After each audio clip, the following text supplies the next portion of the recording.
गुरु की साजी निवाजी प्यारी साध संगत जी, प्यार और सत्कार से कहना दान निरंकार जी। साध संगत जी, संपूर्ण हृदय वाणी में शब्द आता है, ज्ञान का सूरज उदय हुआ तो जीवन में उजियारा है, मन के भीतर से भ्रमों का दूर हुआ अंधियारा है। हम सतगुरु माता जी का हर पल शुक्राना करते हैं, जिनकी अपार कृपा से हमें ये ब्रह्म ज्ञान मिला है। ये ब्रह्म ज्ञान का सूरज उदय हमारे जीवन में हुआ है और हमें उजाला मिला है, और मन के अंदर से सारे वहमों भरमों को सतगुरु ने दूर कर दिया है। ज्ञान का सूरज उदय हुआ तो सही गलत को जान लिया, अविनाशी का पता चला है, नश्वर को पहचान लिया। ज्ञान का सूरज उदय होने पर हमें सही और गलत का भी सतगुरु ने बता दिया है कि क्या सही है क्या गलत है। और इस तरह हम सतगुरु का हर पल शुक्राना करते हैं कि सच्चे पातशाह हमें हर पल जीवन जीने का सही तरीका सिखा रहे हैं और हमें पल पल पर समझा रहे हैं कि हमने अपने घर परिवार में भी किस तरह रहना है, किस तरह हमने अपने बड़े बुजुर्गों का आदर सत्कार करना है, किस तरह हमने छोटे छोटे बच्चों से प्यार करना है, किस तरह हमने घर को स्वर्ग बनाना है। ये हमें सब सतगुरु अपने कर्मों द्वारा सिखा रहे हैं। पहले सतगुरु खुद कर्म कर रहे हैं और फिर कर्म करके हमें दिखाकर हमें समझा रहे हैं। जैसे आप सभी ने सतगुरु बाबा हरदेव सिंह जी महाराज का युग भी देखा, किस तरह सतगुरु बाबा जी परम ममता में निरंकारी राजमाता जी को अपने साथ बिठाते, बीच में उनको बिठाते, किस तरह आदर सत्कार मुझे माता सुविंदर जी भी करते और बाबा जी भी करते, किस तरह उन्होंने अपने करके कर्म करके दिखाया है। हम सब ने ये देखा भी है, हम सब ने बाबा जी वाला युग जिया भी है। तो इसी पर आधारित दासी आप जी के चरणों में एक स्टोरी शेयर करने जा रही है। आप जी प्रवान करें, अगर कोई गलती हो जाए तो क्षमा करें। साध संगत जी कहते हैं, किसी गांव में एक बुजुर्ग व्यक्ति अपने बेटे और बहू के साथ रहता था। परिवार सुखी संपन्न था, किसी तरह की कोई परेशानी नहीं थी। बुजुर्ग पिता, जो किसी समय अच्छा खासा नौजवान था, आज अपने बुढ़ापे से हार गया था। चलते समय लड़खड़ाता था, लाठी की जरूरत पड़ने लगी, चेहरा झुर्रियों से भर चुका था, बस अपना जीवन किसी तरह व्यतीत कर रहा था। घर में एक बात बहुत अच्छी थी कि शाम को खाना खाते समय पूरा परिवार एक साथ टेबल पर बैठकर खाना खाता था। एक दिन ऐसे ही शाम को जब सारे लोग खाना खाने बैठे, बेटा ऑफिस से आया था, भूख ज़्यादा लग रही थी, सो जल्दी से खाना खाने बैठ गया और साथ में बहू भी खाना खाने बैठ गई और उनका एक बेटा वह भी खाना खाने लगा। सभी मिलकर खाना खाने लगे।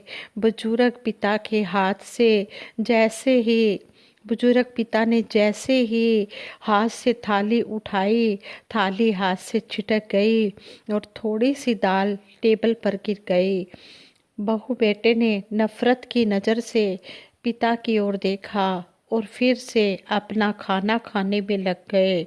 बुजुर्ग पिता ने जैसे ही अपने हिलते हाथों से खाना खाना शुरू किया, कांपते हाथों से खाना खाना शुरू किया, तो खाना कभी कपड़ों पर गिर जाता तो कभी ज़मीन पर गिर जाता। बहू ने गुस्से में आते हुए कहा, हे राम, कितनी गंदी तरह से पिताजी आप खाना खाते हो।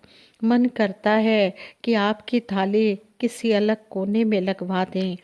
बेटे ने भी अपनी पत्नी की इस बात पर सिर हिलाया और कहा कि आप ठीक कह रही हैं। उनका छोटा सा बेटा यह सब मासूमियत से देख रहा था। अगले दिन पिता की थाली उस टेबल से हटाकर एक कोने में लगवा दी गई। पिता की डबडबाती आंखें सब कुछ देखते हुए भी कुछ बोल नहीं पा रही थी। बुजुर्ग पिता हर रोज की तरह खाना खाने लगा। खाना कभी इधर गिरता कभी उधर गिरता। छोटा बच्चा अपना खाना छोड़कर लगातार अपने दादा की तरफ देख रहा था। माँ ने पूछा, क्या हुआ बेटे, तुम दादाजी की तरफ क्या देख रहे हो और खाना क्यों नहीं खा रहे हो। बच्चा बड़ी मासूमियत से बोला, माँ मैं सीख रहा हूँ कि बुजुर्गों के साथ कैसा व्यवहार करना चाहिए। जब मैं बड़ा हो जाऊँगा और आप लोग बुजुर्ग हो जाएंगे तो मैं भी आपको इसी तरह कोने में खाना खिलाया करूँगा। बच्चे के मुंह से ऐसा सुनते ही बेटा और बहू दोनों कांप उठे। शायद बच्चे की बात उनके मन में बैठ गई थी, क्योंकि बच्चे ने मासूमियत के साथ एक बहुत बड़ा लेसन उन दोनों को सिखा दिया था। बेटे ने जल्दी से आगे बढ़कर पिता को उठाया और वापस टेबल पर खाने के लिए बिठाया, और बहू भी भागकर पानी का गिलास लेकर आई कि पिताजी को कोई तकलीफ ना हो। तो मित्रों, संतों, महापुरुषों, माँ बाप इस दुनिया की सबसे बड़ी पूंजी हैं। आप समाज में कितनी भी इज्जत कमा लें या कितना भी धन इकट्ठा कर लें, लेकिन माँ बाप से बड़ा धन इस दुनिया में कोई नहीं है। माँ बाप की हमेशा निस्वार्थ भाव से सेवा और इज्जत करिए। हम जैसा करेंगे वैसा ही हमें भी मिलेगा।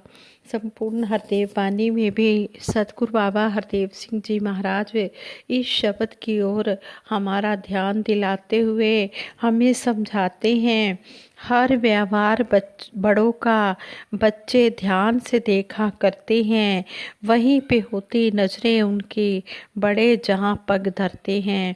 कि बड़ों का व्यवहार बच्चे देखते हैं, बच्चे कच्ची गीली मिट्टी के समान होते हैं और वो बात को बहुत जल्दी अपने दिमाग में बिठा लेते हैं। इसलिए इस शब्द में हमें समझाया गया है कि बड़ों का व्यवहार देखकर ही बच्चे सीखते हैं, और जहाँ पर कहते हैं कि वहीं पे होती नजरें उनकी बड़े जहाँ पग धरते हैं, बड़े जहाँ जहाँ भी कदम रखते चले जाते हैं वहीं पर पीछे पीछे बच्चे भी कदम रखते जाते हैं। इसलिए हमने अपनी जो बातें हैं वो बहुत ध्यान से, इतने अच्छे हमने संस्कार दिखाने हैं कि बच्चे उन बातों को अपने जीवन में बचपन से सीखते चले जाएं। जब बच्चे बड़ों का व्यवहार अच्छा देखेंगे तो अच्छे ही बनेंगे। अपने बच्चों को नित अच्छे संस्कार से भरना है, सम्मुख उनके जो भी करना अच्छा अच्छा करना है। यहाँ पर भी सतगुरु बाबा जी समझा रहे हैं कि अपने बच्चों को अच्छे संस्कार देने हैं और उनके सामने जो भी करना है अच्छा ही करना है, और सत्संग सेवा सिमरन से ही जोड़ना है बच्चों को, सदा भलाई के मार्ग पर मोड़ना है बच्चों को। यहाँ पर भी समझाया गया है कि बच्चों को बचपन से ही सत्संग सेवा सिमरन से जोड़ देंगे, भलाई के रास्ते पर उनको लगा देंगे तो उनके अंदर अच्छी अच्छी बातें ही घर कर जाएंगी। कहे हर देव मानवता की बच्चे सब पहचान बने, संत मति को धारण करके सब अच्छे इंसान बने। यहाँ पर भी सतगुरु बाबा जी समझा रहे हैं कि मानवता की सेवा करना जब बच्चे सीख जाएंगे बचपन से ही तो उन बच्चों की बहुत अच्छी पहचान बन जाएगी।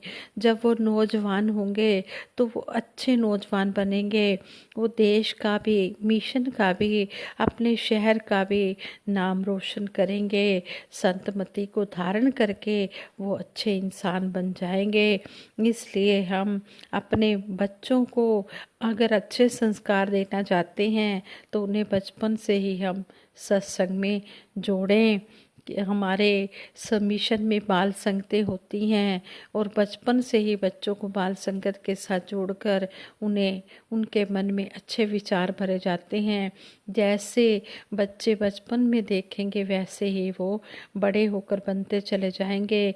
अगर हम अपने बच्चों का भविष्य अच्छा बनाना चाहते हैं तो बच्चों को हम हमेशा सत्संग में लेकर आएं और बाल संगत में बिठाएं, ताकि हमारे बच्चे बड़े होकर अच्छे अच्छे देश के भी सेवक बने और मिशन के भी अच्छे सेवादार बने।